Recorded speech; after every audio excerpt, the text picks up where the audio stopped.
বিশেষ করে আমরা যখন চট্টগ্রামে থাকি তখন চট্টগ্রাম সাপোর্ট করি। চট্টগ্রাম হারিয়ে যাওয়াতে আমাদের খারাপ লাগতেছে। যদি জিততো ভালো লাগতো।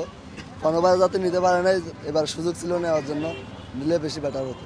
এই মিঠুনের ক্যাপ্টেন্সিতে বাজে গিয়েছিল, দুর্বলতাটা ছিল, খুবই বাজে ক্যাপ্টেন্সি করছে সে। এই টানা 4 ওভার নাকি 5 ওভার পার্ট টাইম বোলারদেরকে দিয়ে বোলিং করাইছে, এই কারণে আমরা ম্যাচটা হেরে গেলাম মিডল ওভারে বিশেষ করে। এই কারণে আমরা কি ম্যাচটা আস্তে আস্তে কি বরিশালের দিকে চলে গেছে। চট্টগ্রাম নিয়ে অনেক আশাবাদী ছিলাম, কিন্তু আমাদের এই চট্টগ্রাম কিংসের তেমন ভালো প্লেয়ার কি কালেকশন করতে পারে না।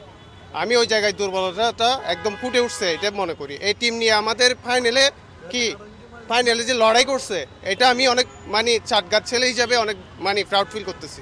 খেলা খেলবে 11 জন, কিন্তু একজন ক্যাপ্টেন্সের উপর খেলাটা অনেক বেশি নির্ভর করে। যেমন ইন্ডিয়ার ধোনি, ও মাঝে মধ্যে এমন একটা ডিসিশন দেয় যেটার জন্য খেলা উইন হয়ে যায়। শেষে যে 2টা ওভার আসলো, আমি যেটা লাস্ট 2 ওভারে দেখলাম, ওইখানে রিশাদ হোসেন একজন বোলারকে কোথায় বল দিতে হয় সেটা একজন বোলারের বোঝা উচিত। ব্যাটসম্যানকে একজন বোলারকে যখন বোলার সবসময় ক্রস ব্যাটটা চালায়, তো বোলারকে যখন ক্রস ব্যাটের আগায় বল দেয়, সে নিশ্চিত বলটা 6 মেরে দেয়। এই জন্য ওদেরকে এমন শর্ট পিচ বল দিতে হবে যেগুলো ওদের কোমর পর্যন্ত আসে। ওই জায়গাটার জন্য হয়তো আমরা হেরে গেছি। কষ্ট তো লাগবে অবশ্যই, চিটাগাং ভক্ত হয়ে যদি চিটাগাং লাস্ট মোমেন্টে এসে যদি হেরে যায়, এটা আসলে দুঃখজনক।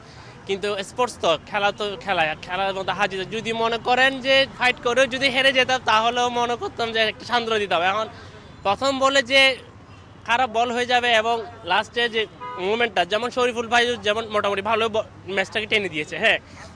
তো শরীফুল আশা দেখে আমরা মনে করছিলাম চট্টগ্রাম জিতবে, যার এফোর্ট। এখন লাস্ট মোমেন্টে যে খেলাটা ঘুরছে, এটা আসলে হতাশজনক। আমি তামিম ইকবালের কারণেই বরিশাল সাপোর্ট করা, একদম প্রথম থেকে শুরু থেকেই বরিশাল সাপোর্ট করি। এই হিসাবে ধরেন আমার তো দুঃখ লাগার কথা না।